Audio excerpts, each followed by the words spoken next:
Hi, everyone. Welcome to 21st Century Saints, our podcast and live stream series for members and those adjacent to, affiliated with, or hang around, interested in subjects around Mormonism and sort of more specifically the Church of Jesus Christ of Latter-day Saints here in the United Kingdom and around the world.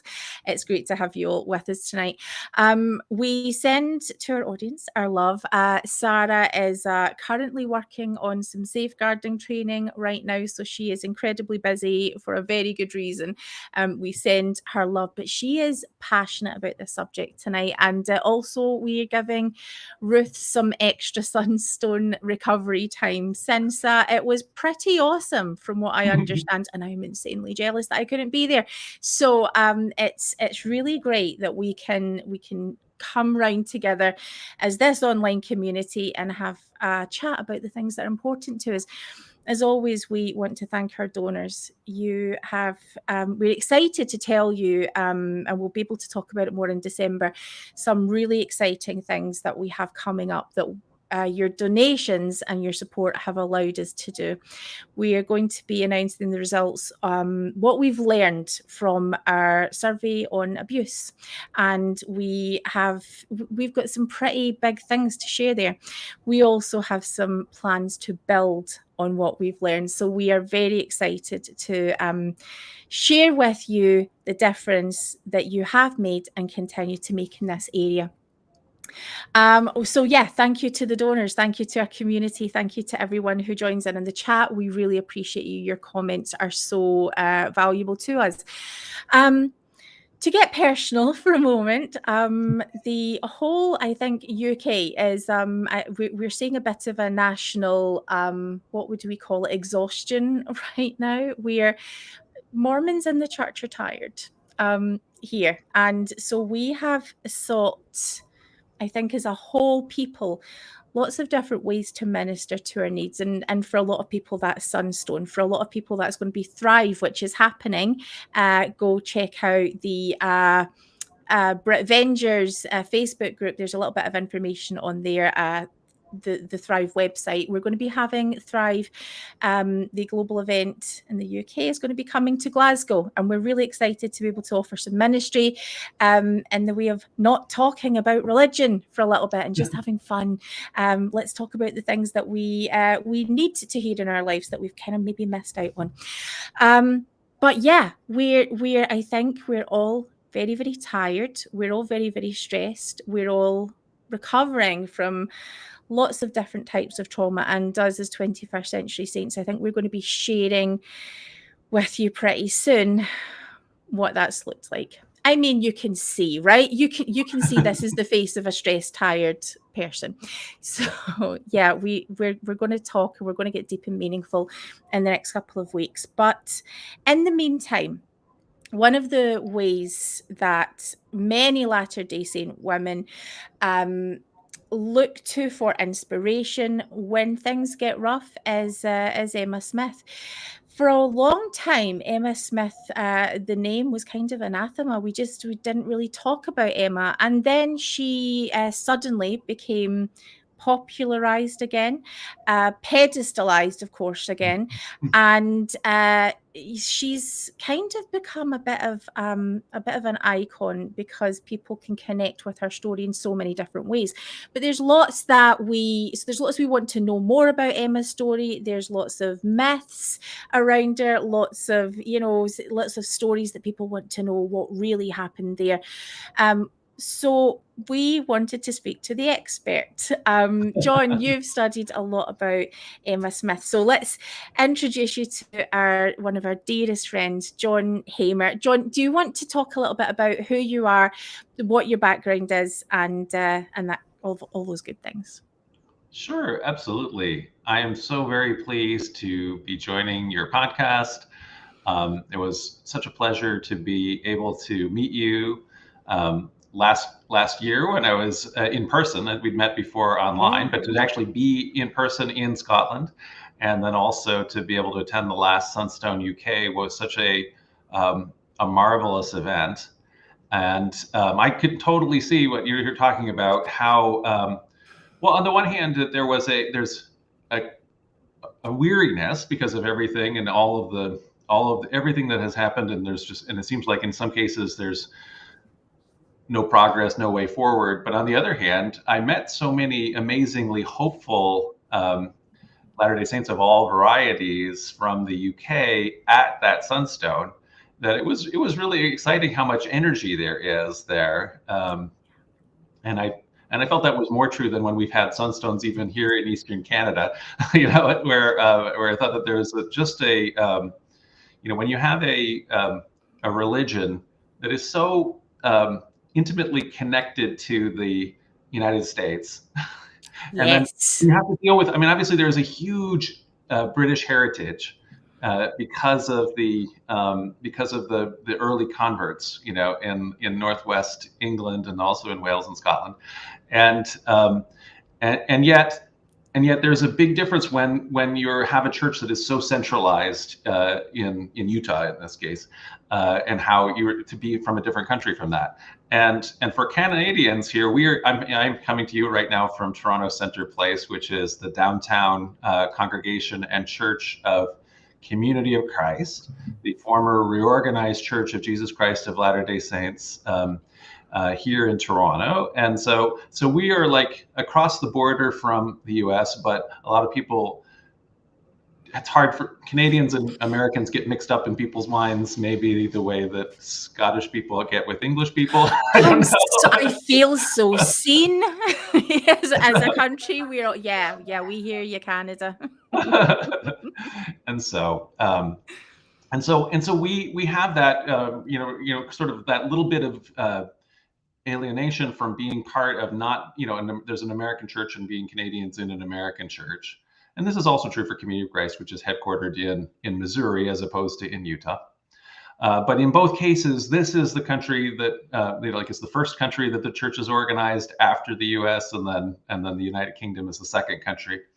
And so I don't know. And so it is interesting, the commonalities in the experience. And so that's one of the things that I really treasured by being able to spend so much time with Mormons, with former Mormon seekers, members of Community of Christ in both. I actually got to go to Wales, England, and Scotland. And so it was really an amazing trip. I'll just tell a little bit more about myself. Yeah. So the congregation here, I serve as the presiding elder of the congregation, which is to say pastor, which is one of the original titles in the church when it was first organized.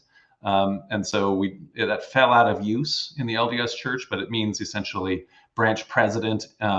Bishops have replaced that role in the LDS tradition, but originally bishop meant the financial officer in the early church. The very first pastor of this congregation was a guy named John Taylor, who had immigrated to Canada from England, and he later emigrated to the United States and became one of the apostles and went off to Utah with Brigham Young and became Brigham Young's successor. And I'm the 40th pastor then of the congregation. There's spent some time where the congregation, through a bunch of that time in the intervening, like the 1850s and 60s, and so it was disorganized, but there were people that had still, by the time we reorganized the congregation, there were people who still remembered Joseph Smith coming here and preaching. And so that would have been just a couple blocks west of here, which is where John Taylor would have lived and held cottage meetings. My background, I grew up in the LDS church, in the Utah Tradition Church, but in Minnesota. I became a doubting teenager, left the Mormon church as an adult, and went into studying, was unchurched, was not part of any religion, and did not really consider myself to be a religious seeker. Instead, I studied history and was going to go into academics.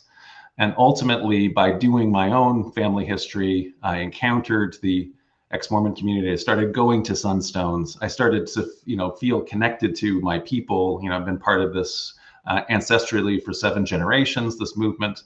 I got to know the Community of Christ, the reorganized church, and the historians there. And I was so amazed by the integrity that the church, the place that the Community of Christ had come to.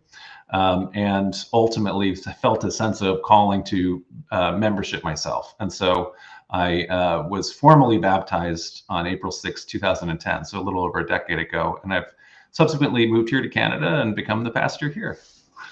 I love that. That's I think Mormonism as a wider subject, it has such deep roots that, you know, whenever I think we go to these events like Sunstone, which has got such a, you know, it's to educate, it's to inform, it's to build community and help us understand and communicate and all of it, you know, explore really what it's all about. That I feel like for so many years I think as Latter-day Saints we are presented a correlated history, and it's given to us. So when I hear these stories, I've already, as much as I love Mormon history, I've kind of already switched off because I've seen the end. I know how this works. And then whenever we're hearing it from, you know, from a historical perspective, or especially from a perspective of a faith group who didn't take the Latter-day Saint route, it makes me have to work. And I love that. So, you know, I'll hear these names, my ears will prick up and think, oh, I know that. But actually, I don't know anything about what you're going to say next. And it's very stimulating, I think, for me. Before we jump in, I also want to just kind of maybe just cover just a little bit of because we have a core active, faithful Latter-day Saint audience. I wanted to speak a little bit to the relationship that Latter-day Saints have with Community of Christ.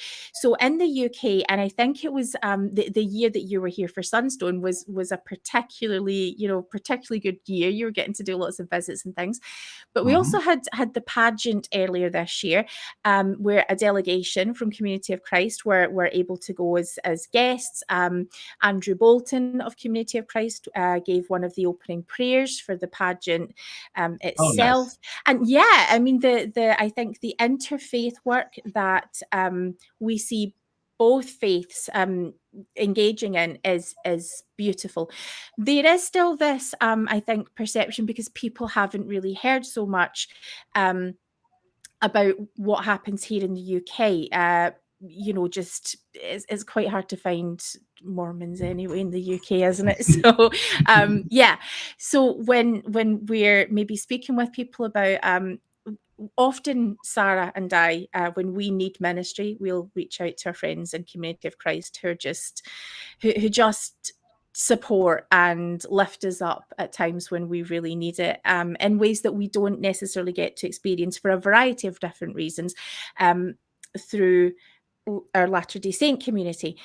So when we mention Community of Christ, we have found that when we sort of try to explain, people will ask, oh, is that the fundamentalists? That's the first question.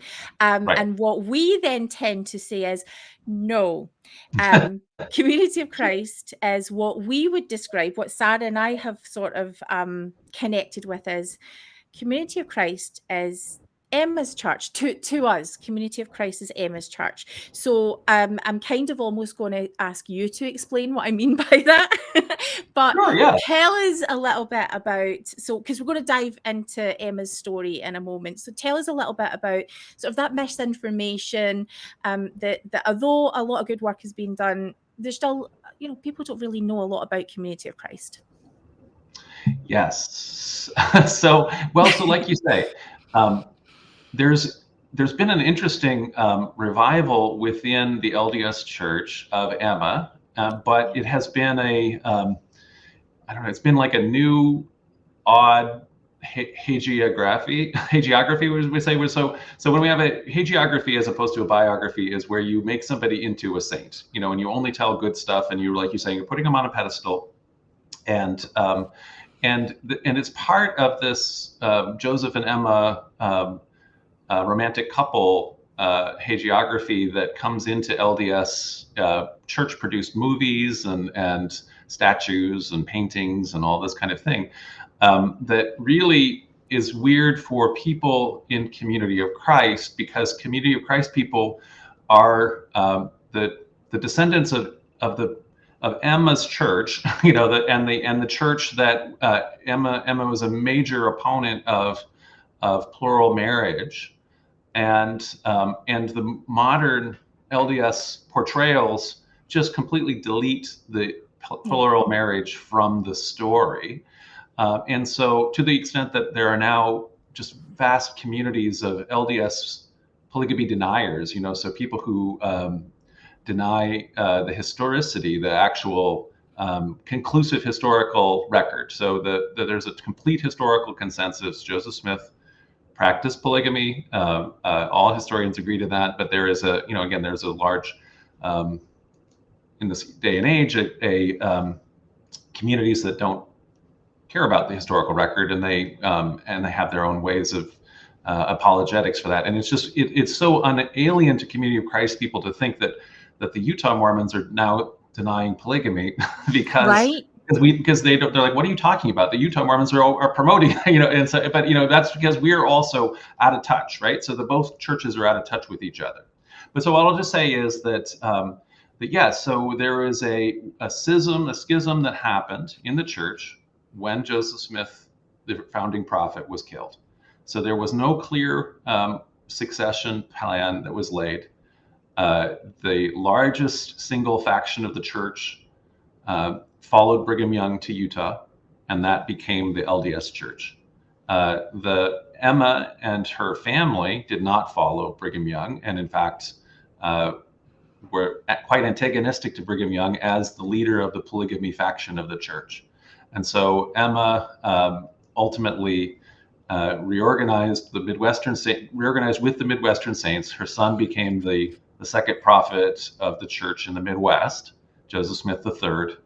And that group has come to be known now as Community of Christ. Previously was known as the Reorganized Church, because we said that the church fell into disorganization when Joseph was killed, the same way that Joseph Smith had said when the original apostles were off the earth in the 1st century AD, that the church fell into disorganization. And then when in 1830, Joseph Smith didn't found the church, he organized it, he reorganized it, because it was still the same Church of Christ. So we made that same claim in Community of Christ, that it fell again into disorganization when Joseph is killed, and then it's from that. And so Emma continued to be an active member to the end of her life. Continued to live in Nauvoo, where she's buried. She helped. For the early church period before her husband's martyrdom, she helped produce 2 hymnals for the church. After her son becomes the second prophet of the church, she produces 2 more hymnals. And so there's 4 Emma hymnals actually, not just one. And so that tradition continues. The tradition, one of the reasons why our hymn tradition is so different in Community of Christ and then in the LDS Church is that already by the 1840s, the apostles who were in control of the church in the mission field, they were in control of the church in the UK. Right. So they had printing press in the UK. They created their own hymnal in the UK while Joseph Smith is alive. Emma creates the second headquarters church hymnal, the second Emma hymnal, and that's the hymnal that our tradition follows. And then those next 2 Emma hymnals, whereas the LDS tradition follows that UK apostle hymnal, and it goes off in its Utah direction. And anyway, so we continue to. The split occurs in groups, but not formally before Joseph's death. And then it becomes formalized. And specifically, we're the church that Emma stayed in and that Emma continued to influence, including her very strong opposition to plural marriage. So can you take us back a little bit then? So that's where the split happens. And those things didn't happen overnight either. Those things, no. It was complicated. Emma herself is not straightforward, right? She's complicated, and I wonder if that's why so many, especially women, feel very connected in many ways to Emma, because we can see her wrestle with things. So, can you talk a little bit about Emma? Tell us who she is. Sure. So one of the first things that always has to happen, I think, when Mormons are trying to get to understand, and when I say Mormons, I mean people in the LDS Church. Right. Yeah. Well, so when you say Latter-day Saints, and so Community of Christ people can call themselves Latter-day Saints. So we use the word Latter-day. So we would say reorganized Latter-day Saints, and so, but we use the word Mormon to refer to people in Utah, which I shouldn't do anymore because people in Okay. Utah don't use the word anymore ever since the most recent prophet. So I gotta train myself here. So anyway, I'll say LDS when I'm meaning the people in the, because we don't use the That abbreviation. helps. Okay. Yeah, so so for LDS people, there's always it's hard to understand Emma. Why would you leave the church? From the perspective of the LDS perspective, which of course she didn't do. She continued to be, a Latter-day Saint to the end of her days, and very fulfilled to her testimony, true to her testimony. And so my friends, long time, I later became friends with them. They had already written this amazing biography, Linda Newell and Val Avery. They titled their biography of Emma Mormon Enigma. And the reality is, it's because Emma is an enigma to Mormons. It's not, in other words, it's not that I don't think that she is as much of an enigma if you think of it from her perspective, Yeah. which is also the Community of Christ perspective. And so from her perspective, these guys who were, yes, co-religionists, they were part in church offices, these apostles who were part of her husband's church, they stole the church and took it with them, and more or less, as opposed to, it had been part of a family affair with the Smith family until then, and continued to be in the terms of the church that stayed. And so that I think you have to kind of even see it from that perspective to understand Emma's perspective in it. But yeah, Emma is she's a person of, I think, a lot of amazing strength, a lot of amazing personal character. She also is pragmatic, though, so she has some flexibility, and she gets criticized by some of the people who are for that. And so, for example, when in the polygamy fight with William Law, when William Law wants to say this has got to be exposed and pulled out of the church, and he creates the Nauvoo Expositor, and he precipitates the events that lead to the end. Joseph Smith's reaction to that actually is what causes the problem, but essentially that expose, he's very anti-Emma, because he sees Emma as being a collaborator, as being part of what Joseph is doing in terms of taking the church off the rails. And so she's criticized from both sides in that way. But if you think of it again from her perspective, and the in general limited options available to women, the constraints of the social norms of the legal system and everything else on women, the path that she took, it displayed a lot of fortitude. It was certainly not an easy path almost the entire way through. So I would say that represents for me a lot of strength of character and just actual endurance. Right. She is a woman who says no when she Yes. needs to. Can you talk a little bit about when she has, because when I think when we're in relationships with anyone, it's you have to be able to say no. You have to, because where two people don't share an identity, which I think often is what Joseph and Emma become. It's almost one word, Joseph and Emma. Yes. She almost doesn't exist in her own right. Especially in the time period that she's living in. What does it look like when Emma says no? What are some of the circumstances which have been presented to her where? Yeah. Well, I mean, one story, one narrative of her saying no, I think that is probably told in the LDS church, is that, well, maybe they don't tell it. I don't know if they would tell it or not. Anyway, so they're living in Nauvoo. They have built the mansion house. She's been living in the homestead. She goes to St. Louis to buy furniture for the new house. And when she comes back, because the Nauvoo house is because the mansion house is being operated as a boarding house, as an inn, while they're building the big grand Nauvoo House hotel that never gets finished. Um, uh, while she's gone, Joseph installs a bar, alcohol saloon in the parlor, and so it's like sort of a that he does it while she's gone because she wouldn't let him put it in it if she was she was there.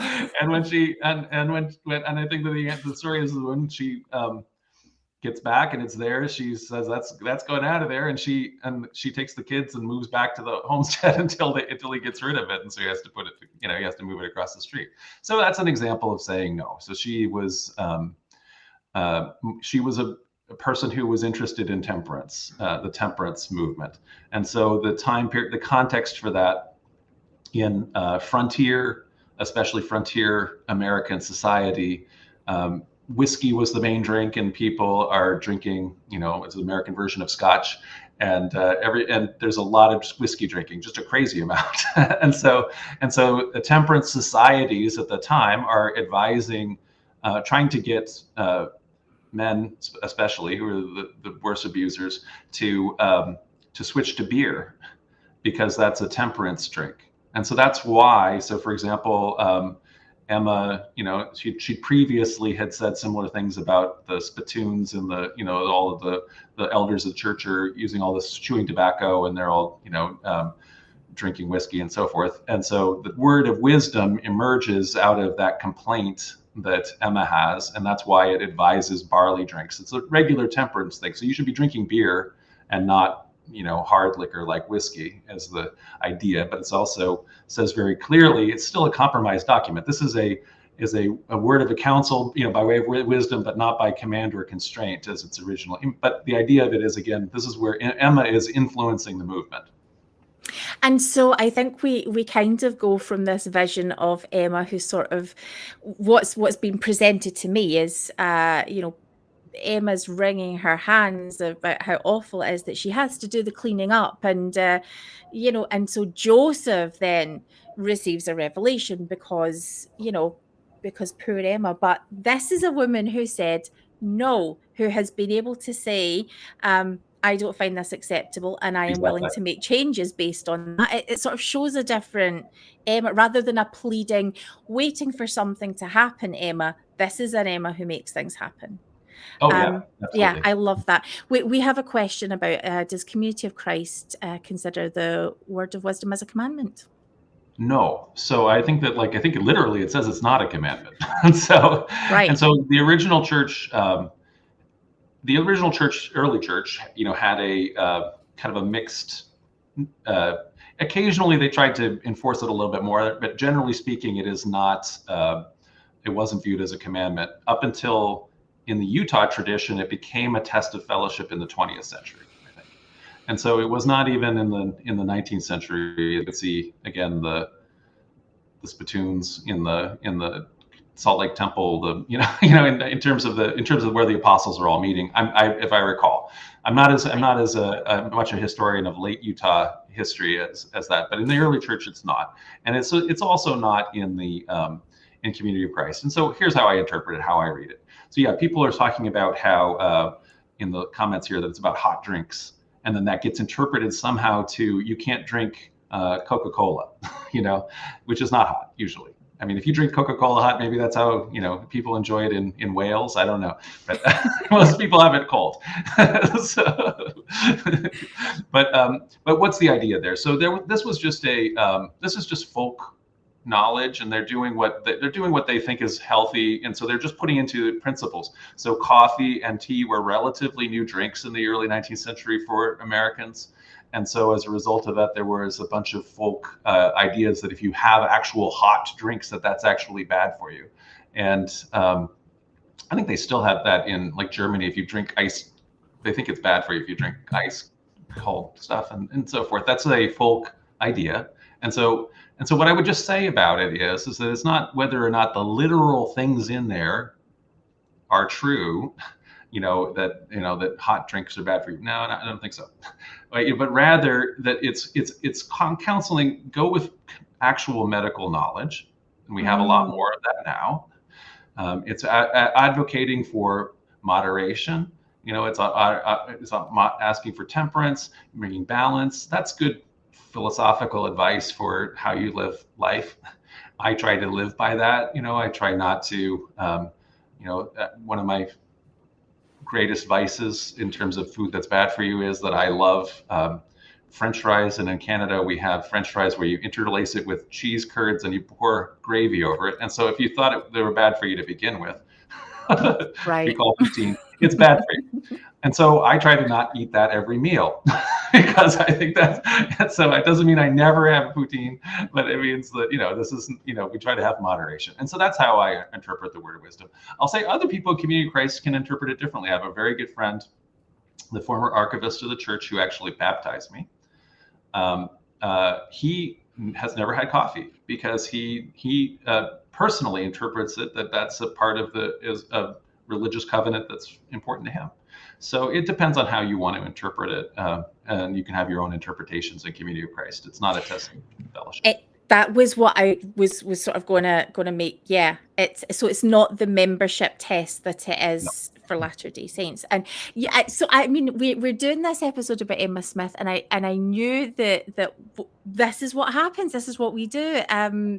We have all of these questions. What does this actually look like? How are you guys experiencing the word of wisdom? And although there are these similarities, yeah, there are very clear differences, and I love that. Coming back to Emma, let's start talking about polygamy. One of the what can we learn about Emma's views on polygamy from the church that she would go on to be part of, or to found, I should say? She was very opposed to it. It was a no, right? And so, we're sure. We're very sure. Yeah. Yeah. So and so that's in all components of the record, and so certainly in the Relief Society, which is established as the women's society in Nauvoo with Emma as the president. One of the things that she is opposing is, she's on the one hand, for the church, it's trying to get. Oops, I lost you. I still have you. We can still hear you. Okay, I'm sorry. For some reason, I'm sorry. So the church wants to get rid of the rumors of polygamy. So it's an open scandal at all the non-members around. There's been all of these exposés, and so that polygamy is occurring. And so they're trying to eliminate the rumors, but she is also attempting to clamp down on the practice. So the practice is much more widespread than anything that she will have known about it. And I think initially she maybe doesn't know about it at all. There is a point when Hiram, who had been also not in the loop, but is brought into the loop and is converted from his brother, that this is a true principle, says, well, it's a true principle. We need to tell Emma, we need to tell everybody about it. And so that's when the revelation that becomes D&C 132 in the LDS tradition is dictated. We don't consider that a revelation in Community of Christ tradition. I consider it to be an abuse of priesthood authority.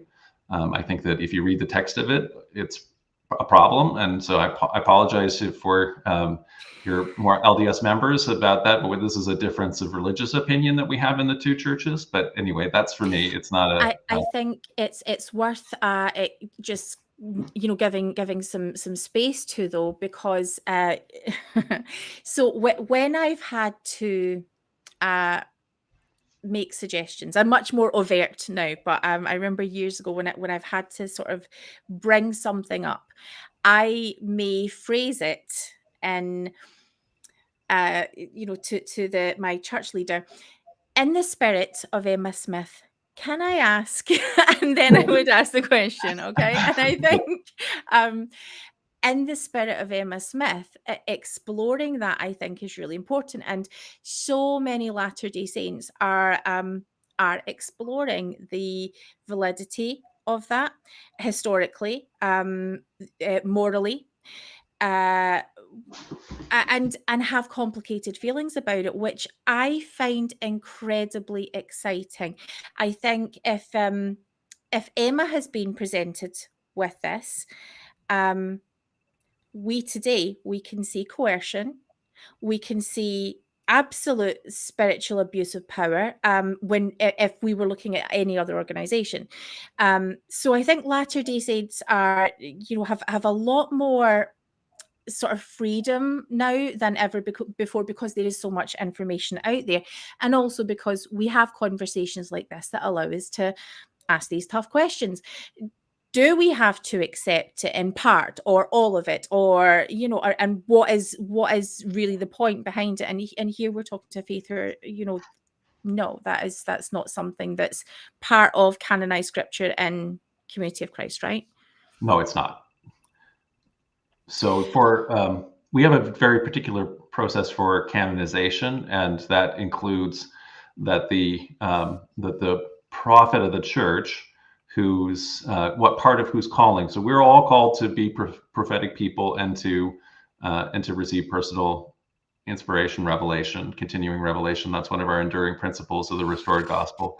But the prophet of the church has a special calling where they can give inspired counsel, as we call it, to the church. And then the church, operating always by common consent, as it says many, many times in the Doctrine and Covenants, gathers, and we do it. It's called, like, you have a general conference. Our conferences happen triennially, so every 3 years.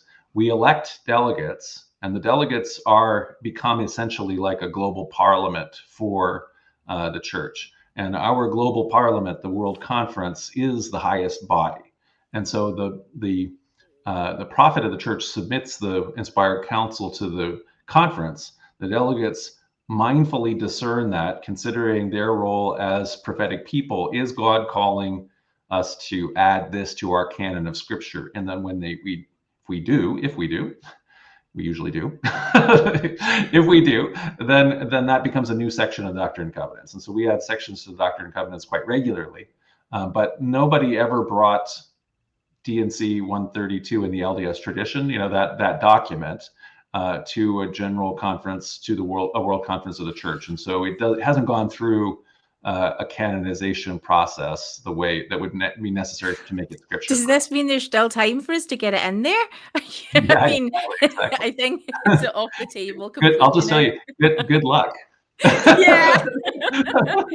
You bring that and you see which delegate. No, it would have to be Kurt Prophet would have to bring it, I think. I don't think that the conference can introduce it. I think that that's one of the roles that the prophet has, is introducing the document. So let's take this fun detour, because one of the things that the Brit Vengers as a group, so just, if Peter Bleakley were here, he would be talking about, he would already be running off talking about common consent. Yeah. The thing that we are sort of calling for a return to, not just something that looks like common consent, but actually adheres to the principles of it. So could you talk a little bit about the prophet? Which blows my mind that everyone who seems to know him just calls him Steve. And just bizarre. Like, he has a first name and you use it every day. Okay. And also, so what? Tell us about this transition time, or this discernment time for Community of Christ. So for the prophet, as they're discerning to bring counsel? Well, so yes, both what's happening currently with where we're the at. president of, yes, please. So we have a tradition. So the presidency, the first presidency in the early church, were not just the senior 3 most apostles. And it's hard for people in the Utah LDS tradition to understand that, because it has nothing to do with their subsequent thing. But what happened when Brigham Young, who was the president of the Council of 12, when he, what we consider, hijacked the church, then the apostles are in charge, and the entire kind of history of the LDS church has been concentrating power into what became quorum of 15 apostles, of which the senior most is the president of the church. They're all prophets, seers, and revelators, and you sometimes call him the prophet. But anyway, he's one of the 15 prophets, and of whom he gets to pick 2 counselors out of that group, and then they become the first presidency, and then there's 12 more. In Community of Christ, there has never been, they're totally separate councils. So the Council of the First Presidency can consist of people who were never apostles and often never were, often the presidents were never apostles and that sort of thing. And the Council of 12 Apostles is different. The Council of the Presiding High Council, the Presiding Bishopric, those are all separate councils. The person can switch around between them depending on a calling. And so usually as a result of that, we do not have this thing where the guy has to be almost 95 by the time he gets in, right? So instead, it is much more common for a person to come in let's say their mid 40s, and then maybe to be president for as long as 20 years, and then retire.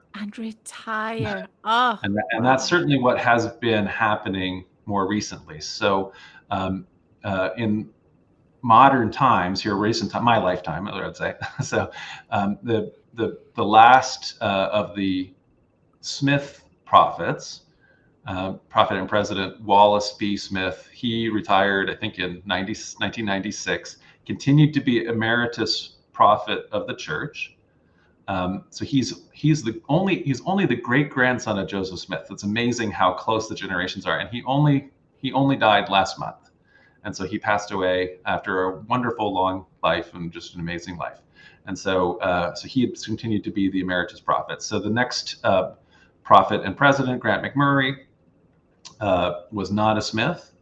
He left office without, and he's still alive, but he didn't become an emeritus prophet. But anyway, he resigned for personal reasons, and then also health reasons. And he's alive and with us, a wonderful leader who I've talked to this year.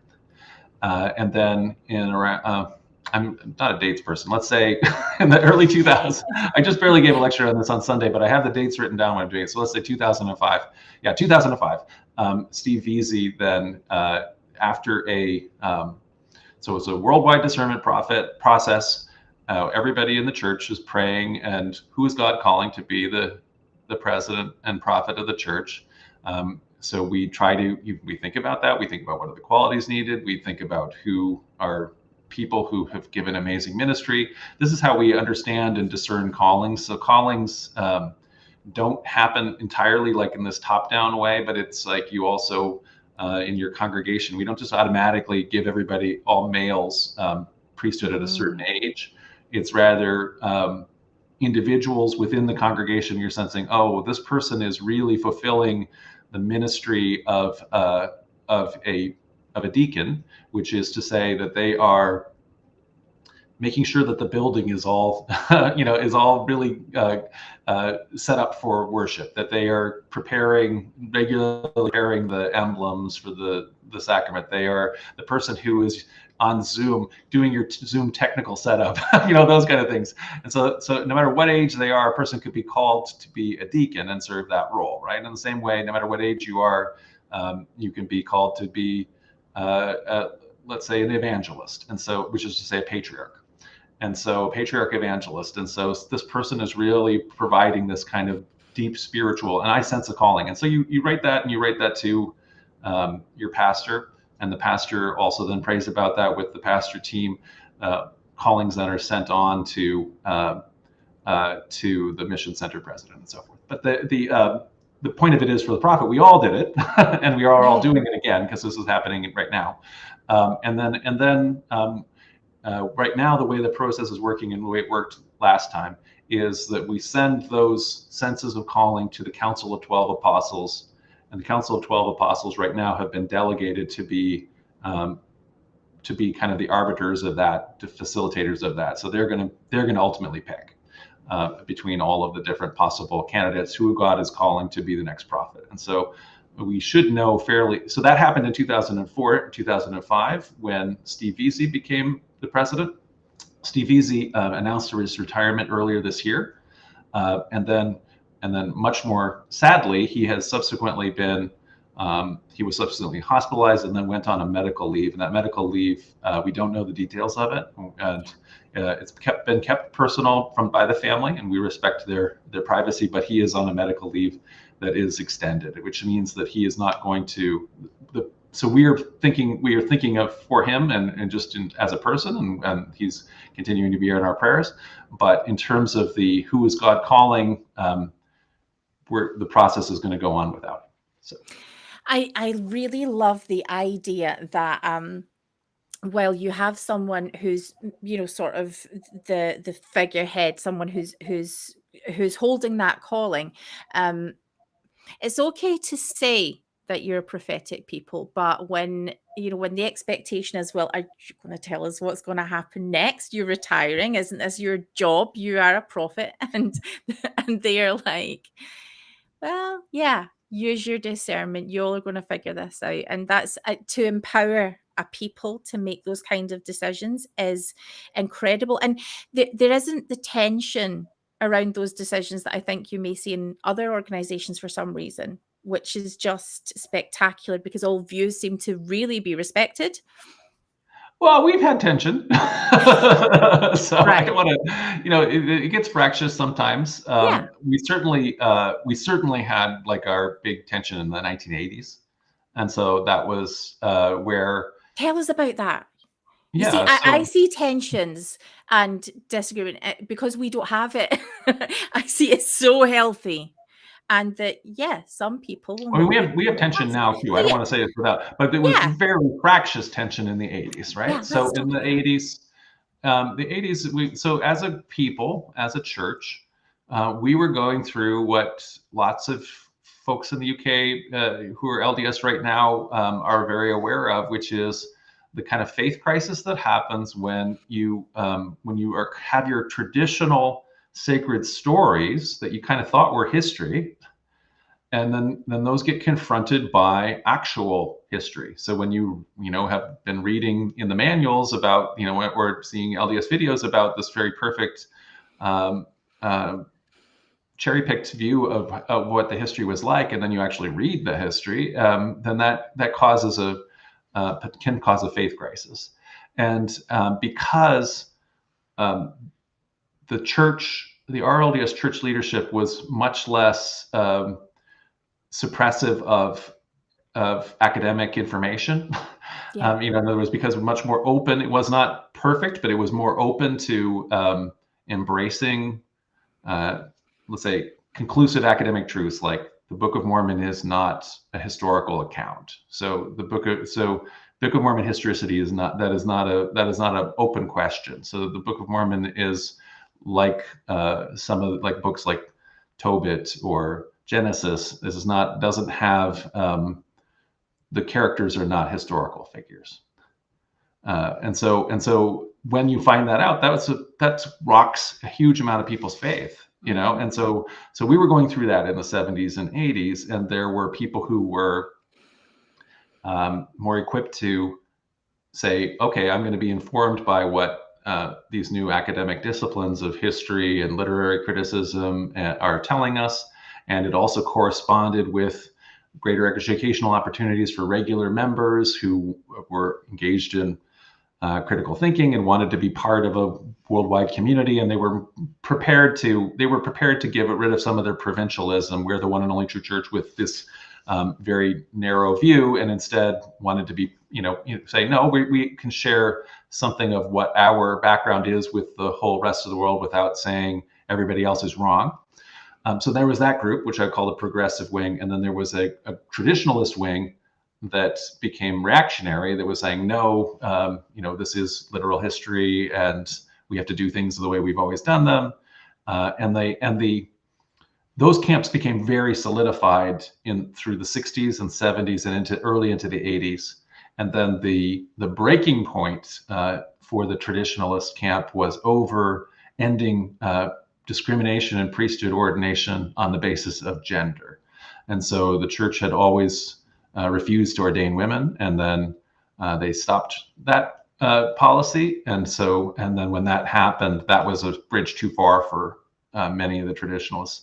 even though it's a crazy place to, there's a bunch of other places I think that you could have hung your cross on and, and martyr yourself over, because this one is so clear that there were apostles in the early church, that priesthood is not male only, even in the New Testament precedents, but certainly if we look at what was going on, and we've always talked as a church of a restoration, trying to get back at the way the earliest Christianity was. And it's very clear that it's I think that there was a big focus, especially in the earliest stages, of wanting to be more egalitarian gender-wise in terms of embracing women's giftedness and the leadership, women as disciples, women as leaders, women as apostles.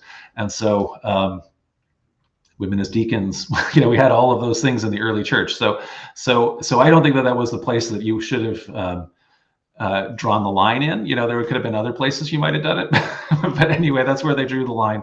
And so then there was a movement where it's sometimes said that as many as, let's say, a third of the extremely active people, that there's always more people on the rolls than there are.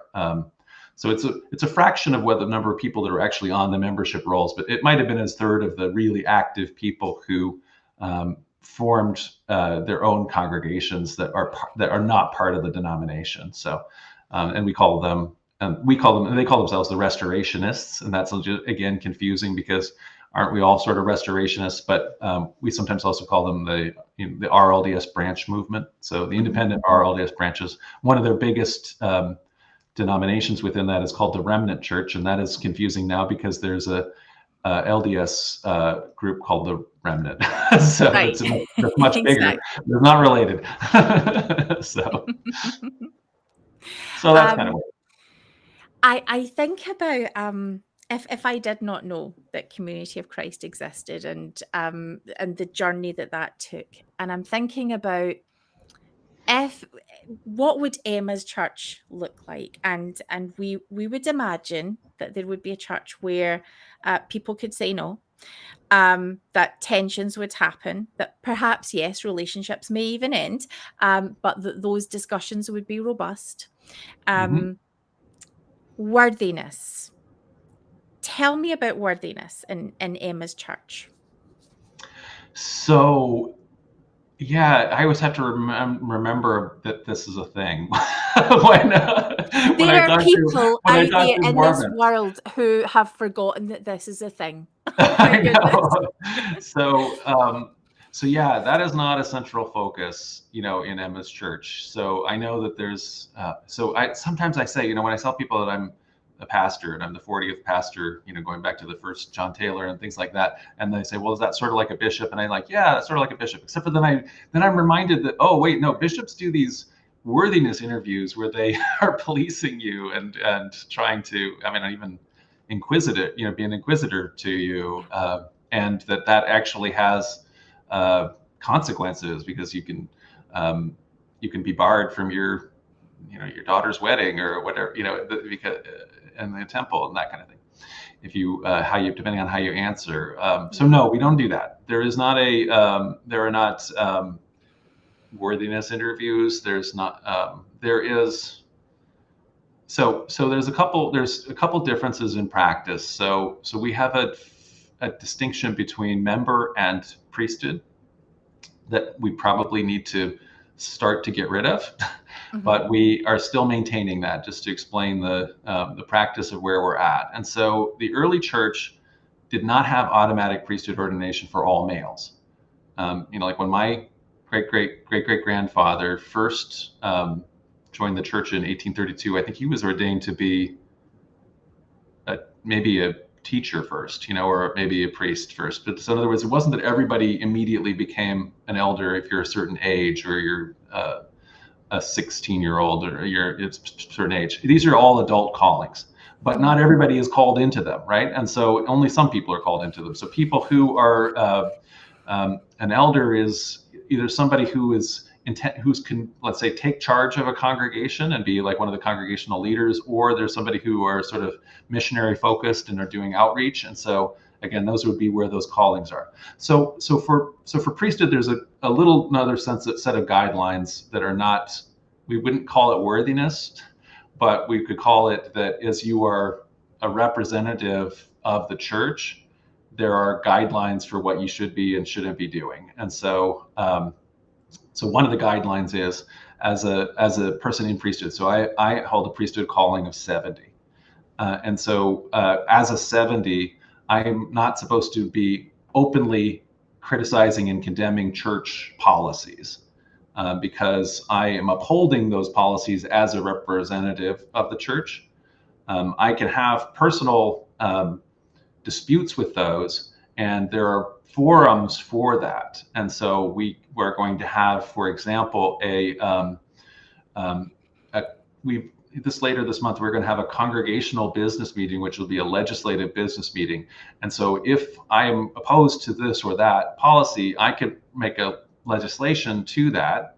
The congregation can debate that. The congregation can pass it or not, and that can be passed on up the chain. So we can forward that to the Eastern Canada Conference and also ultimately to the World Conference to change policy. So there are places where we can do that. But as a person who is in priesthood, who's talking on your show, I shouldn't be saying here, we have this policy is totally wrong, that kind of a thing, because the policy is that I shouldn't say that.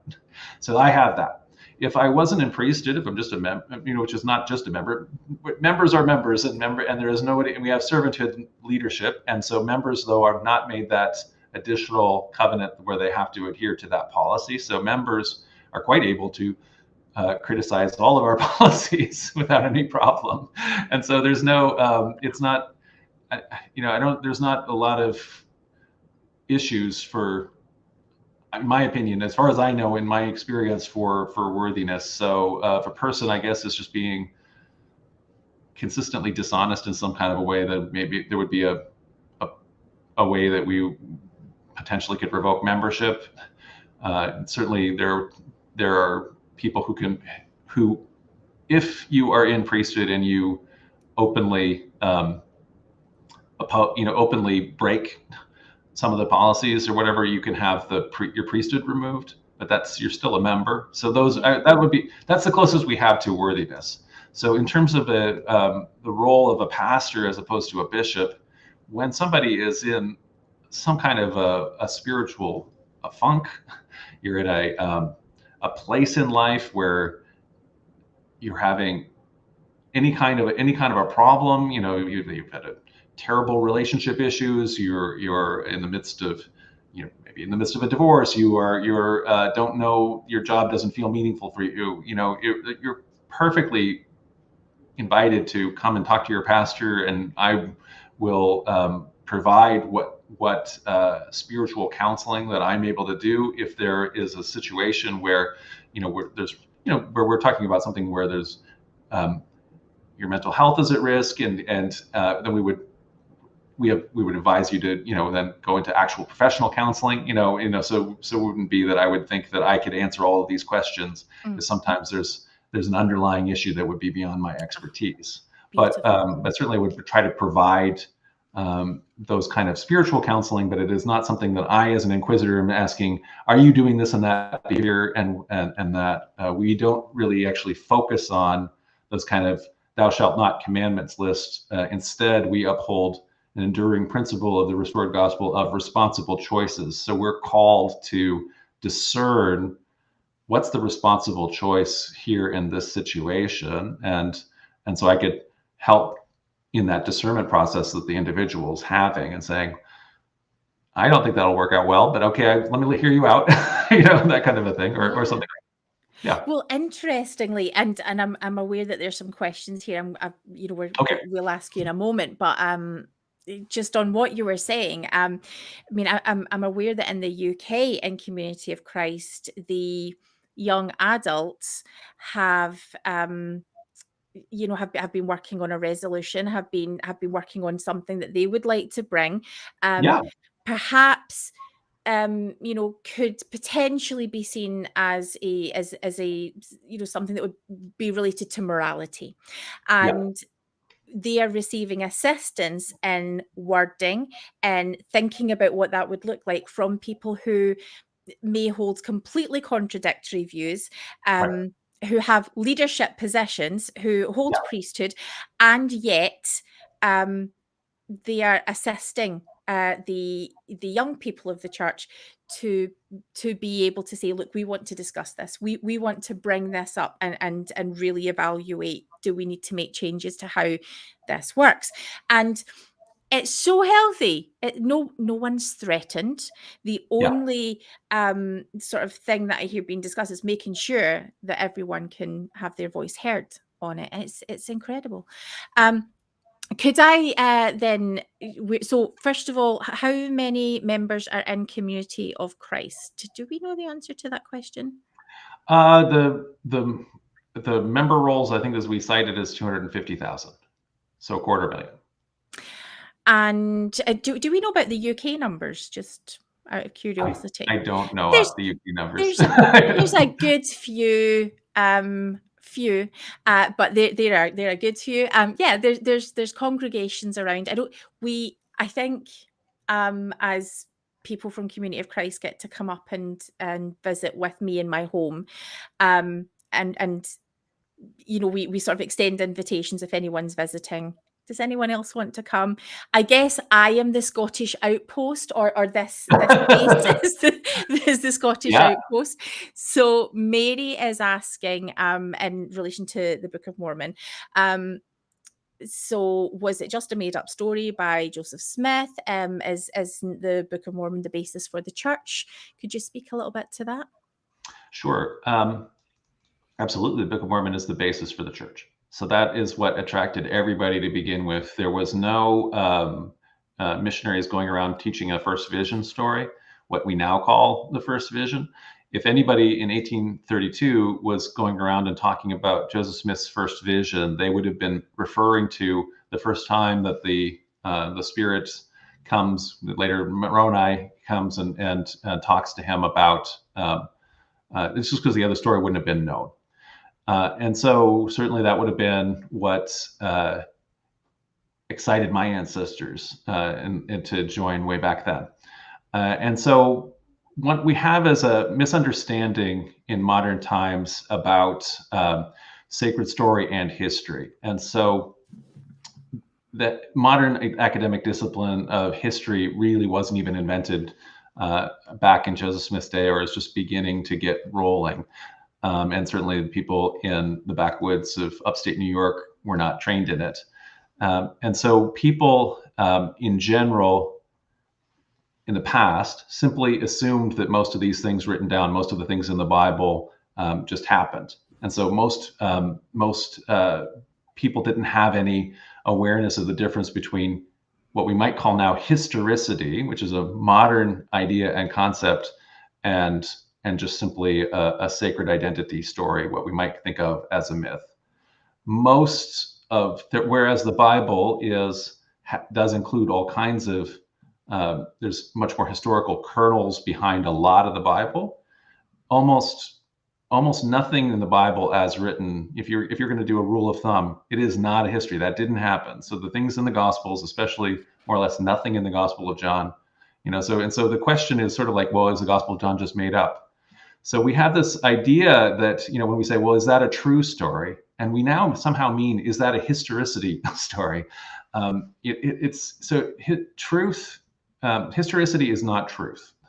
Historicity is whether historians can tell you, is that particular narrative likely to have happened or not, or how likely, or is it really impossible for it to have happened, and that kind of a thing. So it's just simply historicity. It's not truth. Truth is things like the meaning of life. What is our purpose? Things like that are gospel truths. So what I try to tell people is we should not be building our houses, our edifices, our churches on the sand of history. It needs to be built on the rock of our relationship with Christ, with God. In other words, the gospel rock. And so is the Book of Mormon just made up? So it's completely, I think it's a completely defensible position historically for people, historians and non-Mormons, to say this is just made up and to just dismiss it that way. I think it's also very defensible within the Latter-day Saint religious tradition to understand this as something that Joseph understood as the true sacred record of the indigenous American people that he was restoring through a gift and power of God, in the same way that he had also believed himself, I think, as a treasure seer, to be able to exercise a gift of seering, that he would be able to scry and see where things had been buried and so on. And in that same way, he is converting that power to a gospel purpose, a powerful, a redeeming purpose of, in the words of the Book of Mormon, to bring about the salvation of Native American people that were in destitute circumstances as a result of colonial genocide. And so within a biblical worldview, like a simple, backwoodsy kind of frontier American is having, how can we say, no, we don't want to, it is not Christian to say we're exterminating a whole other people, which is what lots of extermination was what was going on in the American tradition at the time. The very moment the Book of Mormon is coming out, we have Andrew Jackson's expulsion order. All native land is seized east of the Mississippi River. All natives are forced to migrate west of into the plains in the Trail of Tears. That is happening contemporaneously. And so I think that this book is saying, no, these are people who are actually chosen by God. They are actually part of God's covenant people of Israel. And if they only had the only reason why they're in this situation is they don't have a book. In other words, they don't know their true history, which Joseph Smith believes is their true history. In other words, this sense that they had a high civilization, all of these earthworks and mounds that were all around them and all around in the Midwest, that implied that there had been a preceding civilization. And so if we could only channel that history and bring it back through by revelation. And so I'll just say, that in of itself is a positive end. And Joseph Smith believes in, as we read in Nephi itself, where Nephi says it's better that one man should perish than a nation should dwindle, one man will die and a nation should dwindle in unbelief. That's an ends justified the means philosophy. I'm not promoting this philosophy. I'm saying that we can use this philosophy to understand how there are white lies that justify what he might otherwise believe is happening spiritually. So in other words, he's may believe that there's some truth to what he's doing, while nevertheless he is definitely not telling the full truth when he's explaining to people about it. And then finally, on top of that, as we pull out, and pull back, the biblical worldview itself is Eurocentric, and it is ultimately denying the indigenous people, and it's saying they don't have a true history. They do, and it's not the Book of Mormon. However, just as a caveat, if you are indigenous and you are Latter-day Saint and you identify as a Lamanite, that is your right. I am not, as a white person, saying that you can't understand that as your heritage. That is perfectly within your purview as a person who's been colonized by my ancestors, that is a response that some indigenous people have had to that colonialism. But I'm just saying, for people like me who identify as a settler, a person whose ancestors first came to North America 14 generations ago, it's not appropriate for me to say that is a native history. It's not. Right. But it's that's my response to that. It's part of our heritage. It's where we have come as a church. We are now understanding more. We have a bigger understanding of Scripture and what it is and what it isn't than other Christians who are so far removed from when the last books of the Bible were written down, that they're reading it as if it's a literal history book, and they are absolutely wrong, and it's causing them to worship this book and read it out of context and not understand it, and fall into horrible error as a result of that, where they're hurting and abusing people because of misunderstanding this text. And I found it quite interesting that lots of Community of Christ members that I'm friends with the book is there, and they don't necessarily place tremendous amounts of value on it, sort of daily. It's it's just something that's there, that in the same way as other faith texts are there. Again, it's not a test of membership. Is that correct? So, Or am I wrong? No, it's not. No, nothing's a. So, No, right. I mean, what would be a test of membership? Sorry, I can't break that habit. There must. Okay, if you had. But I mean, I would say it's no different, but it's also not any different from. So let's say the Book of Daniel. So the Book of Daniel is written, or whatever it is, the year 137 BCE by a guy in the time period of the Seleucid Empire, a time period, and they are pretending to be Daniel, somebody who was 400, 200 or 300 years earlier, whenever it is, and they are not that guy. And that story that they're telling and they're making up, including, which I think could be again channeled, because they're trying to speak, Right. They have their ancestors to speak to the present day for them, but it is not. If you're going to say it from history, if we're going to say whether it's history true, is it true? No. So it's not history true, but it could be meaning true for the people who were undergoing a very terrible time at that particular moment when the Seleucid king of Syria had desecrated the temple, and it was meaningful to them that that the temple will be purified and the other kinds of things that are in that book. But it's not a book that was written kind of as it says it was, and those characters aren't historical figures. I mean, some of the characters are, but they don't understand the history very well. So Right. We also have the question, and I love this because I think if you were to ask Emma this directly, I'm sure that she would, have very clear views on it. Do Community of Christ members pay tithing? The financial officer of my congregation would say they don't pay enough tithing. Right. I always tell I'll give the same deal for your LDS listeners. If you want to convert now, I'll give you half off.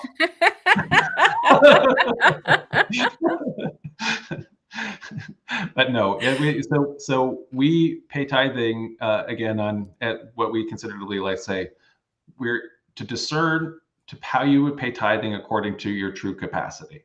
So I would never, if you're somebody who is on a fixed income and you're living paycheck to paycheck, the last thing we should have is a story where you gave your last £5 pounds to so and so to the church for and then hopefully the rent came in because of some miracle or something. Right. That's not how it works. Pay your rent.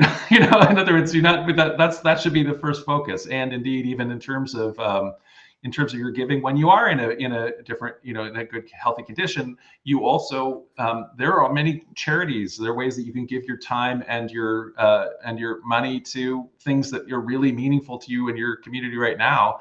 And so that is also part of giving and part of being a Christian engaged in mission, a Latter-day Saint engaged in mission. So it is not about 10% of gross or something like that, and then you got to come to me and I check off your taxes whether you paid it or not, and otherwise I'm not like to the temple, or something like that. So we're not doing anything like that. So it's more, we would consider free will. So whatever you feel called to give. So I feel called to give my life to it.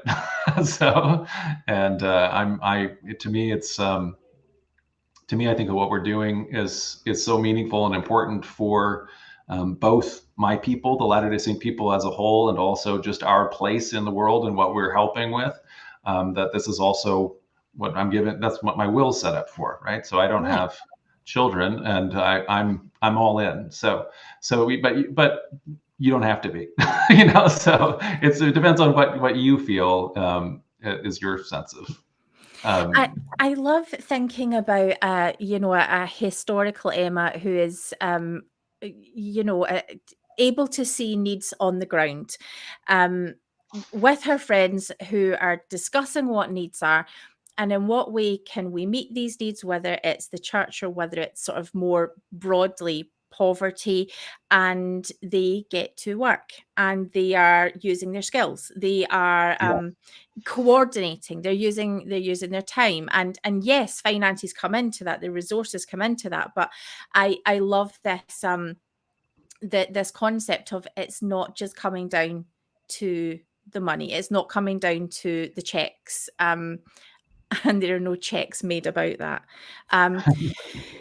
The questions are so fantastic that that if it's okay, I mean, maybe we can get you to come back and talk more about Emma. Oh, yeah, But I'm please. loving the fact happy that to answer questions. yeah, that's something. Let's be useful and go where we're needed. So yeah, Mary's asking what is the temple used for? So there is a temple. Yes. Tell Two temples. us a little bit about that. Fill us in. Yeah, so there's a temple in Kirtland, which is the first temple built by the movement. My ancestors helped build that.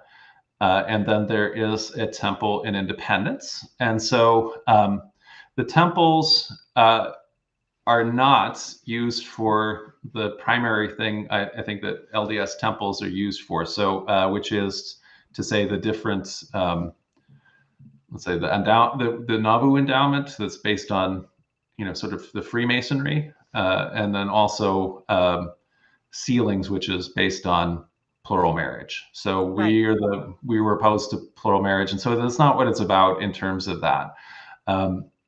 It's more about what was going on in Kirtland. And so in Kirtland, which is more like a heritage temple, and the main, but it's still used as a spiritual focus. So we go and have spiritual retreats there and that kind of a thing. But essentially, the church, when it was built, the Kirtland Temple is church headquarters. It is a place for the central sacred worship that's on the lower floor. On the next floor up, it's a school of the prophets, the school of the apostles.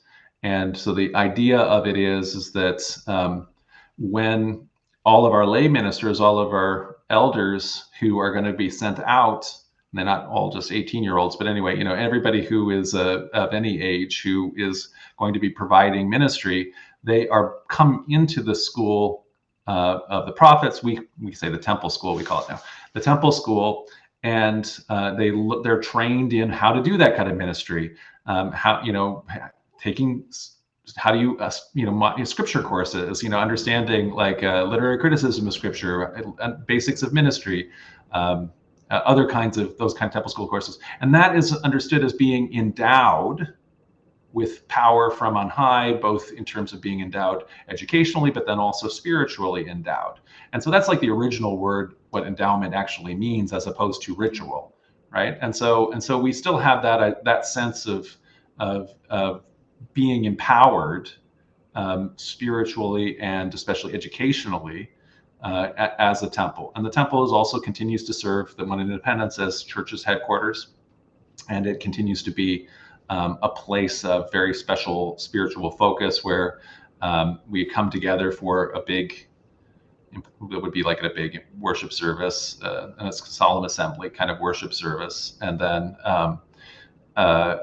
it's also a place of pilgrimage. And so the Temple of Independence is a spiral.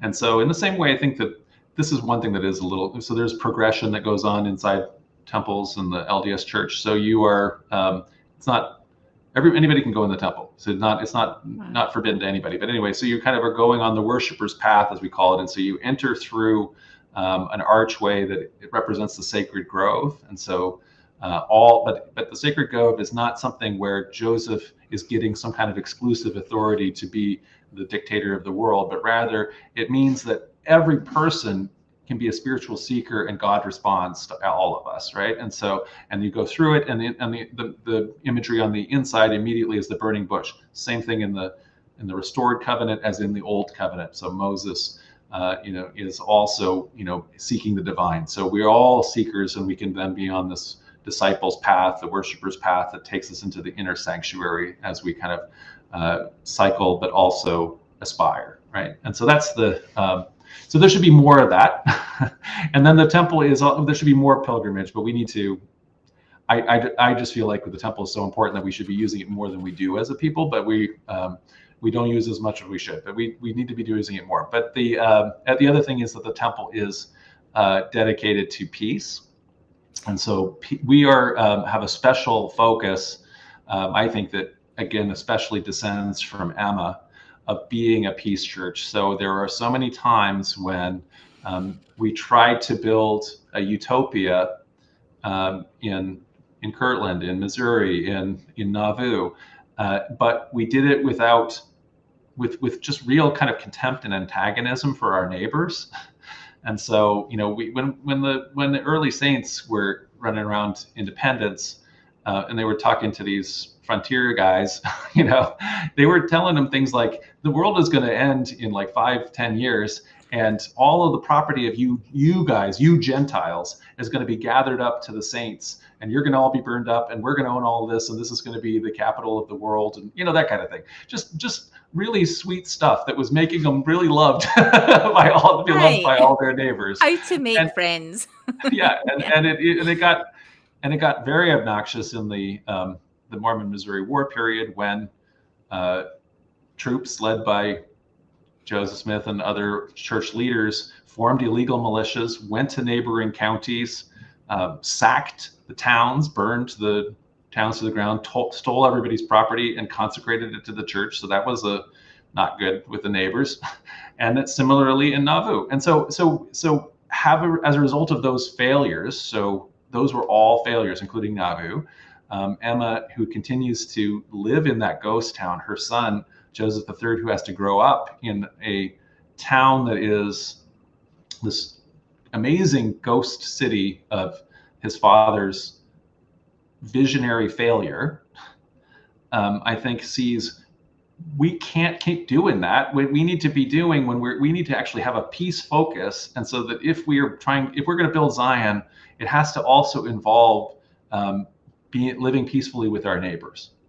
And so the one town that Joseph III, then goes on to authorize in Iowa, which is actually just over the Missouri border. So if you take a line and you go from Independence to far west to Adamant-Dayam, and then just over the border into Iowa, there's a town which is called Lamoni.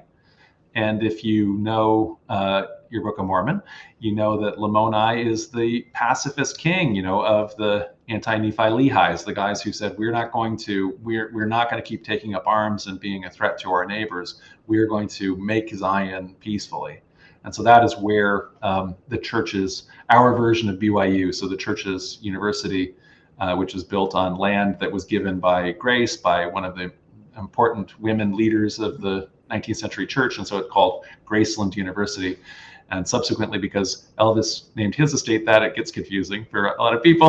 But anyway, Graceland, Lamoni. I am so glad that you brought the subject up, because I wanted to ask about peace.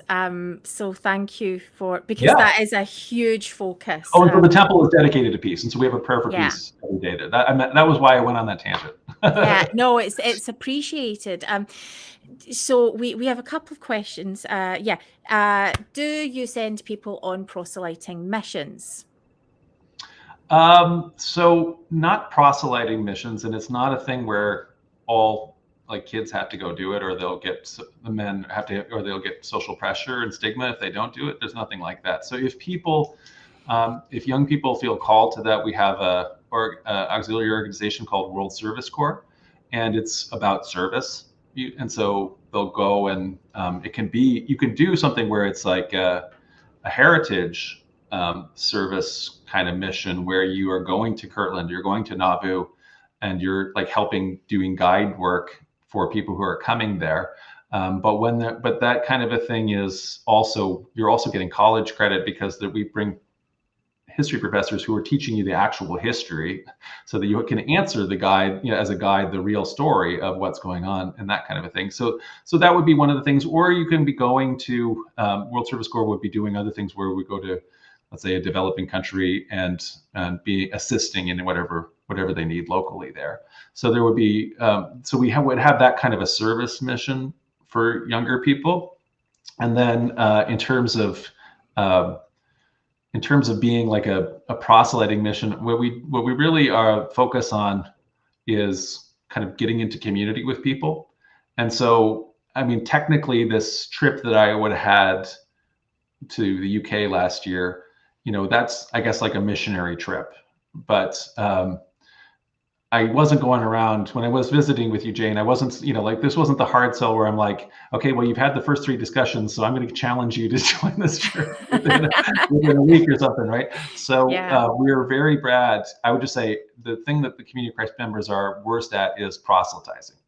And so, Right. so we rarely, people rarely talk about it, and even talk about, hey, well, have you ever? So when we were doing a baptism, right soon after I became pastor, and of a new member, and one of the wonderful ladies who had been attending the church for the preceding 20 years or so. So she had just kind of one day, she's an immigrant from Africa, and she'd wandered into the church, and she'd just become part of our church family, like from day one. And she had been there the whole time. And I said to her, Sally, you've never joined the church. Would you want to get baptized? And she said, oh, yes, I would. That was like nobody had asked her because because she'd already been a part of the church. So Well, that's our kind of attitude about proselytizing. So I would like I would like people to do it a little more because we need some more members. Yeah. Well, it's such a this is actually super close to, Sarah and I were just talking about this subject more broadly very recently, but no one. We've hung around. We've had dear friends, best friends, even in Community of Christ for many years, and no one has ever asked us, "Do you want to be baptized? Do you Yeah. want to be?" I mean, formally taught. I'm not even sure that that's an actual thing. There is as much information available. The only invitation has ever been, would you like a hymn book? And Yeah. that's been it. It's wonderful. Or do you want to come into a worship service? The question just is never, because people seem to be more focusing on us and or the conversation or the relationship, which is a beautiful thing. We've had Alan has had a few comments that I've wanted to sort of bring up, and so let's talk for a moment about finances, not this time in relation to tithing, but maybe kind of. How transparent is the church? Because the LDS faith has had a lot of controversy. It's still playing out at the moment in the media. Talk to us about how monies are spent. So yeah, I think all the finances are completely transparent. So everything is published. We know how we're doing at all times, to the extent that anybody wants to go through the budget and do it. They read and pay attention to it.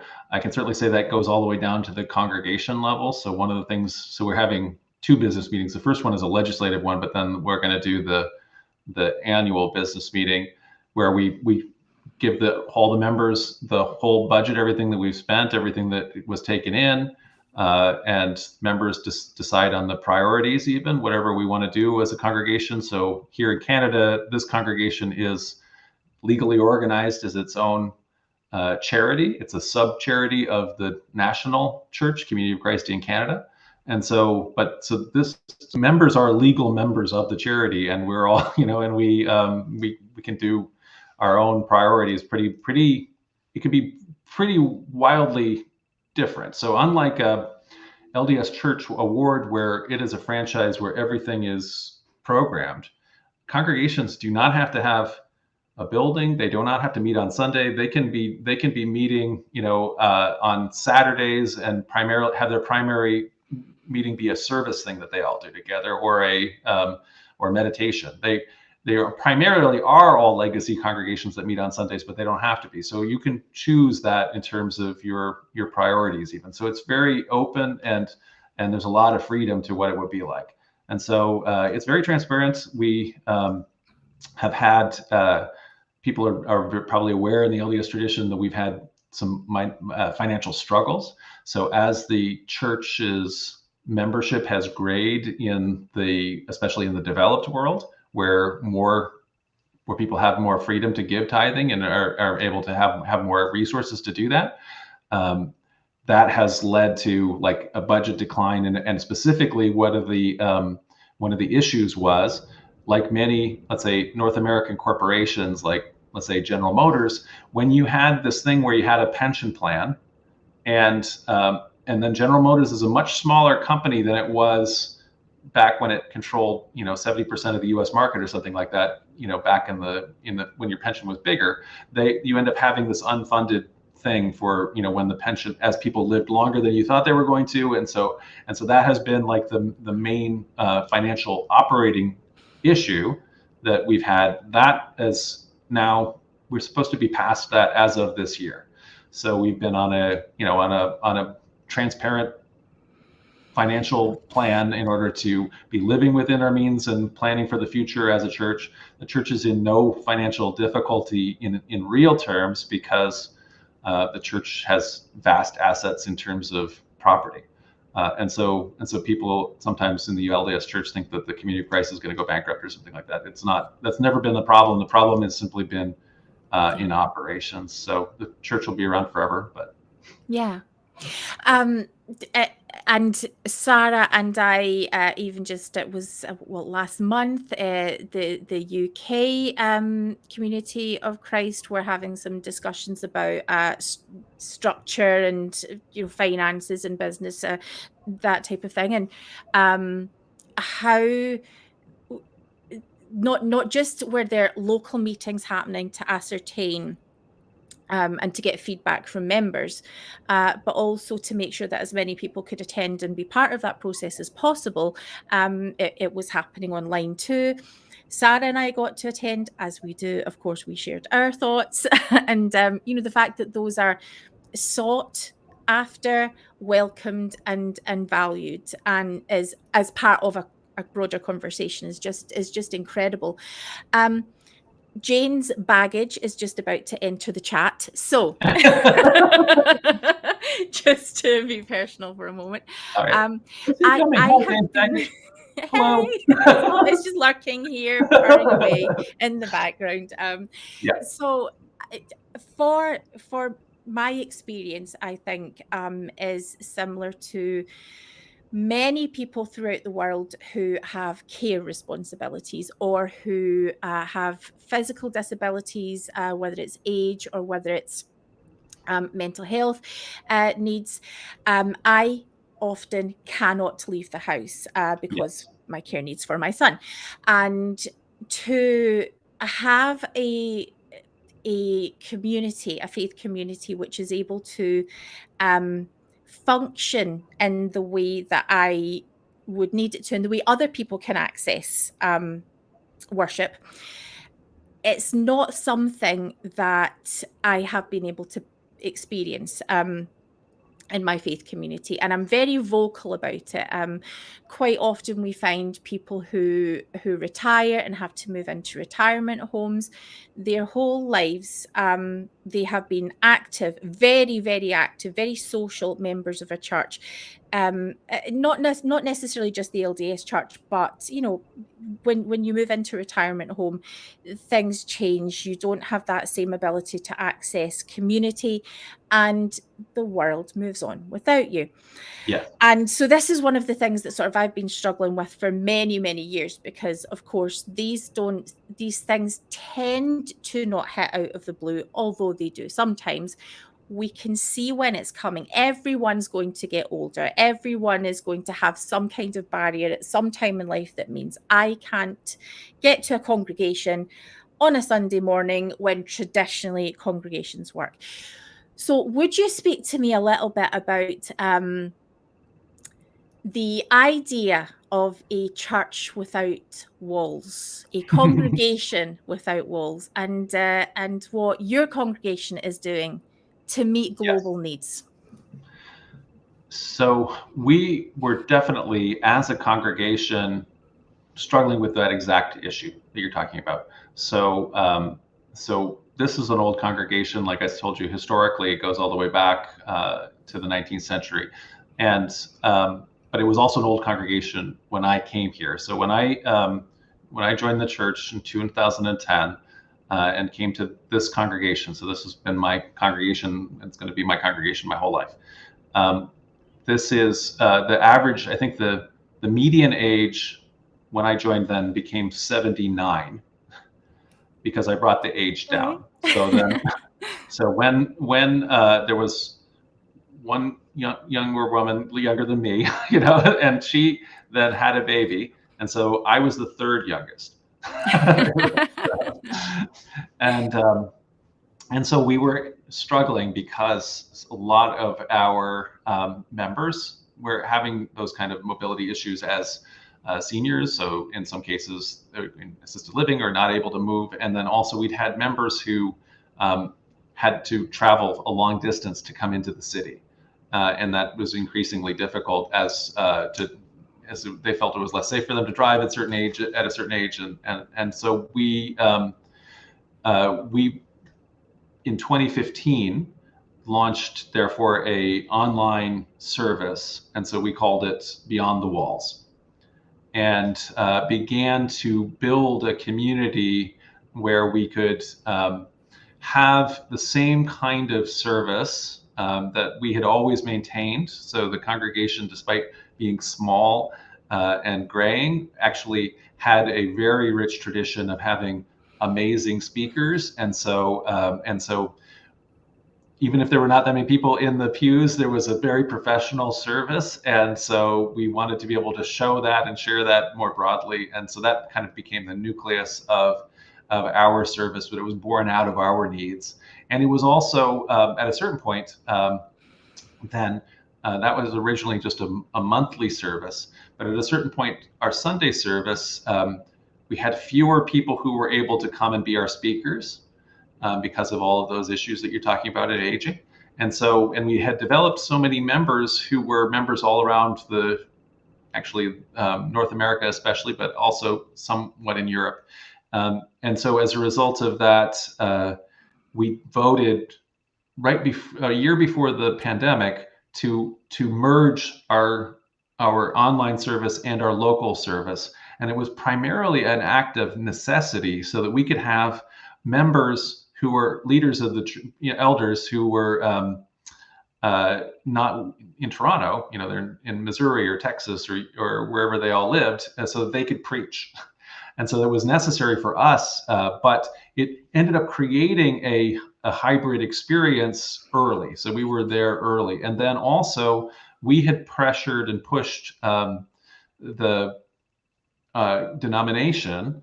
I was pressured. Anyway, we had went through our own discernment process where we thought, why can't we have communion online? Why can't we do the sacrament online? And we actually studied it as a congregation, and we prayed about it. We devoted our Sunday school class to that for a couple of months as we talked about our understanding of it and reading the rules and everything like that. And we wrote up a 15-page report, and we sent it to the apostle for Canada, and said, and at the end of it, it says, and that's why we understand that we are already authorized to do online communion. So we didn't give them the option to say, and no further input from you is necessary. In the spirit of Emma Smith. Yeah, exactly. We're good here, right? And the apostle writes me back right away, and he says, please don't do that yet, because we are working on it right now, he said. And could we please give your report to the Central World Church Theology Committee, because we're talking about this right now. And so a year before the pandemic, we got new guidelines. We discerned this as a worldwide church. We talked about it at our World Conference, and as a result of everybody's thinking about it, we got new guidelines the year before the pandemic that we could have sacrament online. And so that really started to make this experience inclusive of everything. And then finally, the thing that happened when the pandemic happened, when the shutdowns happened, we were as a congregation that already had a very, I would say, professional, sophisticated system, relatively, probably the most advanced in the church at that point. We suddenly became the life raft for everybody in the denomination. And so once we saw that, we said, we're called, and this is not anything the headquarters told us to do or anything like that. We felt called as a congregation. Okay, we need to we need to be translating our service into the church's 3 principal languages, because all of these folks in French Polynesia, who are 7th generation members of the church, giant community, they need the worship service too. All of the people across Latin America who would like to be able to have an online service, who are quarantined, they need that. And so we made that commitment, translate the whole service into the 3 languages. And we immediately, as everybody knows, when you are on Zoom, you cannot sing hymns together. And so, because we all tried at first, right? Exactly. Oh. And hymn singing is so central to what it means to be Emma's church, and so we just, it's the LDS church too. And so much church. And so we created a virtual choir, the Beyond the Walls choir, which has subsequently recorded a huge proportion of our hymnal. And actually now our hymns are used in congregations all around the world, in addition to that we use them every week. And so it's people singing all around the world, recording their voices, they're mixed together here, and we then have that hymn. And so there's even a question right there: how do we do this virtual sacrament? And so let me explain how that works. And so we don't have a thing where you can't touch the emblems unless you're a teacher. So you don't have to be in priesthood in order to take the Wonder Bread and cut it up into little pieces and and pour water into cups, right? So for our tradition. So that wasn't our rule anyway. So you could always have a system where you set up the emblems. And so now what we say is that you can set up emblems everywhere. So you do it mindfully. It's a spiritual practice. You prepare emblems in your location. So whether it is a little cup of grape juice or orange juice or water, or whether it's a little piece of bread or a little piece of a roll or a cracker or whatever, it's essentially a bread in a liquid, kind of a thing, so that it's bread and wine symbolically. And you set that up in your location. And then when we get to that part of the service, it has to all be in real time. So we're all connected all around the world. And then wherever the priesthood members are, they're on our stream. I will say, as the person inviting people to communion, I say, in as much as you're able in your location, please kneel facing the emblems as Elder so-and-so from Venezuela, reads the blessing on the bread in the Spanish language. And then they do that. The translations are on there. The prayer anyway. You don't need to have it translated. and then we do that. And so then everybody, we do the passing of the bread here, and then everybody in their home can take that we're there. And then we do the wine. So we now go to French Polynesia, where high priest, so-and-so will read the prayer in the Tahitian language sometimes, but it's sometimes and sometimes in French or whatever. So yeah. And it's been beautiful to experience. As one of the people who got to experience the growth of the implementation and those early steps of online worship, using using YouTube and using Zoom. Yes. It was literally as my needs were just starting to emerge, and to see how those were being met as they grew, being invited to. So while there isn't any sort of proselyting, members are included. People, just today I was asked, will you sing? At one of the things that's coming up, or will you share a testimony? Not having to be a member of Community of Christ in order to fully participate has been a beautiful thing. And also just to sort of speak for my family too, that my transgender child, that my LGBTQ family are, they are not just welcome, they are, they're brought in so lovingly, and it's just such a supportive place to be.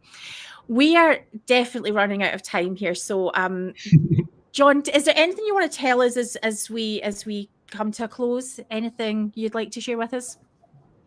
Well, I can just say, if you are interested, the nice thing about just to see what the experience is, the nice thing about the fact that my congregation has moved more or less entirely online is that that you can you can watch as a lurker and just see what it's like.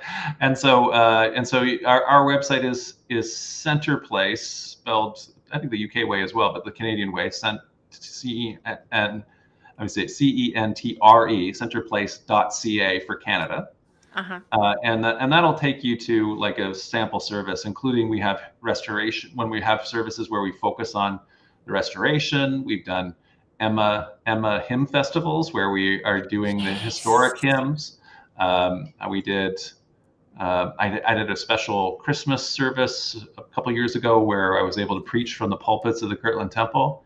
There's a bunch of things like that that might be just interesting to hear about. And then we just talk about all kinds of topics that are related to both the restoration, but also Christian heritage in general. Before that, our Judeo-Christian heritage, and indeed just being part of worldwide philosophy and being seekers. And so we have lectures on that on our YouTube channel. You can find that through our website too. That people are watching in very large numbers. So you guys get a great audience. And we'll put a link to all of this in the show notes to make it easier for people to find. Yeah. Okay, very good. I guess what I'm thinking about as we wrap up here is the fact that in the 19th century we have Emma Smith, who was someone who could say no to things even when it was difficult, and she got her pushback. It wasn't easy for her to. There's a lot that we can learn from Emma, and without putting her on a pedestal, still allowing her to be human. To see that kind of Emma makes me, I guess, realize that she was a 21st century saint living in the 19th century. She is what I think we can be inspired to today. And so to be able to not only learn from Emma as an individual, what pushing looks like, what saying no looks like, what making my needs known look like, also how to minister as an organization in the work of peace that we see from Community of Christ, in the work of interfaith, which is exceptional, in the work of climate responsibilities and stewardship. There is a lot of great work that is being done by this organization. And on behalf of Latter-day Saints in the United Kingdom, on behalf of LDS Latter-day Saints here and around the world, I just want to say thank you so much to Community of Christ as an organization and its members, especially to John, who's with us tonight, and to send our love and blessings and gratitude for all that you have done to support us. So thank you so much for being with us tonight. We'll put all the links in the show notes. We're looking forward to seeing you next week, where we have a great friend of ours from the United Kingdom who's going to be joining us to talk about the latest LDS survey that he has conducted that's going to be pretty eye-opening. We're looking forward to seeing you then. So with that, good night, everyone, and we'll see you again soon.